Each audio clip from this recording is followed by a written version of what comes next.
Il nous faut réaliser que ni les retraites spirituelles, ni l'enseignement de la Bible ne peuvent être notre nourriture. Seul Christ peut l'être. Puisque Christ est notre nourriture, comment pouvons-nous penser qu'il nous faut travailler jusqu'à ce que nous soyons vidés pour ensuite nous reposer dans une quelconque retraite spirituelle et être nourris? Comment pouvons-nous parler jusqu'à l'épuisement et essayer ensuite de recevoir quelques nouveaux enseignements pour satisfaire notre besoin? Que nous soyons occupés ou non, il faut que chaque fois que nous nous levons pour parler pour Christ, nous soyons si pleins de la parole et fortifiés intérieurement que non seulement ceux qui écoutent soient nourris, mais ceux qui parlent soient aussi rassasiés. Car c'est le Seigneur lui-même qui œuvre en nous. En ayant rencontré le Seigneur, nous ne nous sentirons pas vides, mais remplis. En terminant notre travail, nous nous trompons si nous considérons le repos, l'écoute d'un bon message ou la participation à une retraite spirituelle comme le moyen d'être remplis. Nous obtenons de la nourriture spirituelle en permettant au Seigneur de travailler à travers nous pour accomplir tout ce qu'il désire faire. Le Seigneur qui demeure en nous nous permet de toucher sa vie. Et c'est là seulement ce qui peut nous remplir intérieurement. Dans le domaine spirituel, ce n'est pas celui qui flâne qui se nourrit, mais au contraire, nous mangeons plus en nous mettant pleinement à l'œuvre. Nous sommes nourris en fonction de notre plein engagement. Si nous marchons selon la volonté de Dieu, plus nous serons occupés, plus nous serons nourris. C'est pourquoi nous ne serons pas éreintés ou vidés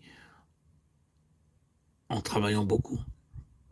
Nous croyons que beaucoup de frères et de sœurs peuvent témoigner de cette vérité. Supposons par exemple que vous sortiez aujourd'hui pour parler à une autre personne. Vous pouvez parler avec beaucoup de passion, mais le Seigneur ne réagit pas en vous.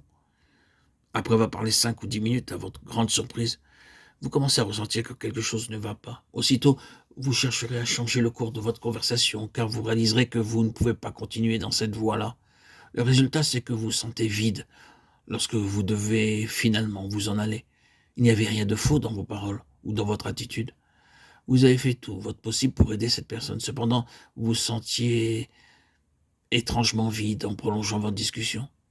Lorsque pour finir, vous avez dû repartir, vous aviez l'étrange sentiment d'avoir commis un grand péché. Parfois, vous avez peut-être perçu un petit succès intérieur, vous avez même eu le sentiment que vous aviez bien fait. Cependant, lorsque ces sentiments superficiels s'estompent, vous ressentez une grande faim et un grand vide intérieur. Il est bien vrai que lorsque vous faites quelque chose par vous-même et malgré l'apparence d'un quelconque degré de réussite extérieure, vous vous sentez pour finir comme un ballon tout dégonflé.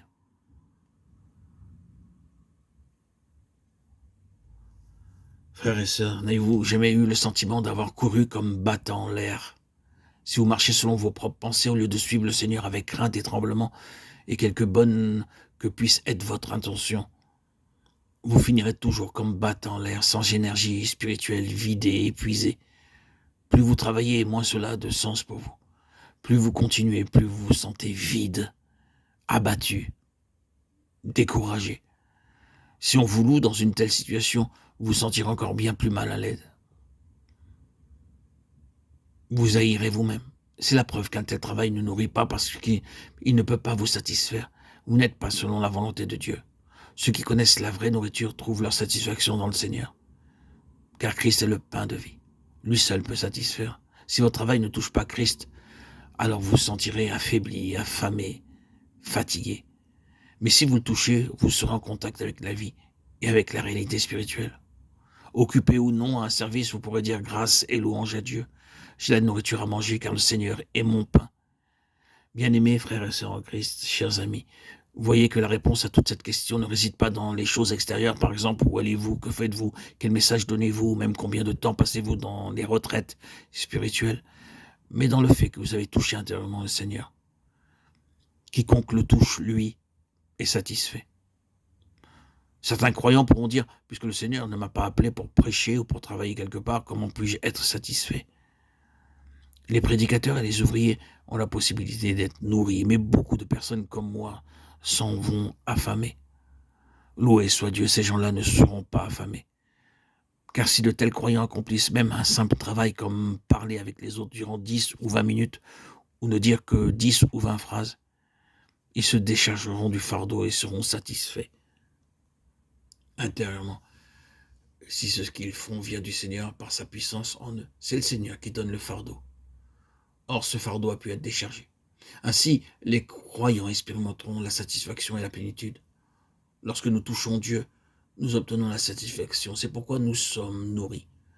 C'est pour cette raison que non seulement les serviteurs ont la possibilité de se nourrir, mais cela est possible pour tous. Quotidiennement, nous avons l'occasion de nous nourrir et par ce fait même d'être aussi entièrement remplis. Christ est notre nourriture. Si nous le touchons, nous avons de la nourriture.